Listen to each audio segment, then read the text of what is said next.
আমি আবারও চলে এসেছি একটা নতুন রান্নার সাথে। আজকের রেসিপি হলো পালং শাকের কচুরি।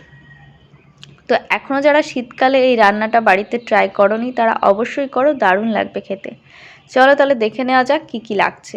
এখানে আমি প্রথমে পালং শাকটা একটু জলের মধ্যে ভাপিয়ে নিয়েছি, আর এটা এবার মিক্সিতে পেস্ট করে নেব। তো দিয়ে দিচ্ছি ছোট্ট এক টুকরো আদা, 2-3 টুকরো মতো রসুন, একটা কাঁচা লঙ্কা আর ধনেপাতা। তো এইটা হচ্ছে মাস্ট এর মশলায়।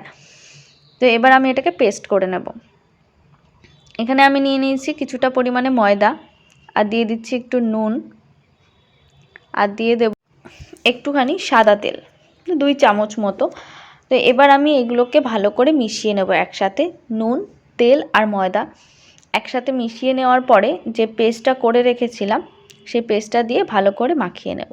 তো আগে এটা দিয়ে মাখিয়ে নেব, কেননা কতটুকু পরিমাণ জল লাগবে সেটা তো বুঝতে পারবো না, ওর জন্য আগে এটাকে ভালো করে মাখিয়ে নিলাম। তো অল্প একটু জল লেগেছিল, তো ভালো করে মাখিয়ে নিয়ে চেপে চেপে যেভাবে লুচি বা রুটি করে সেভাবে মাখিয়ে নিয়ে আমি 5-7 মিনিট মতো ঢাকা দিয়ে রেখে দিয়েছিলাম। তো এবার ছোট ছোট গোল করে নিচ্ছি বেলে নেওয়ার জন্য।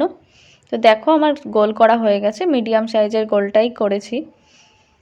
এবার কড়াইতে দেখো তেল গরম হতে দিয়েছি, আর এখানে আমি লুচিটা বেলে নেব।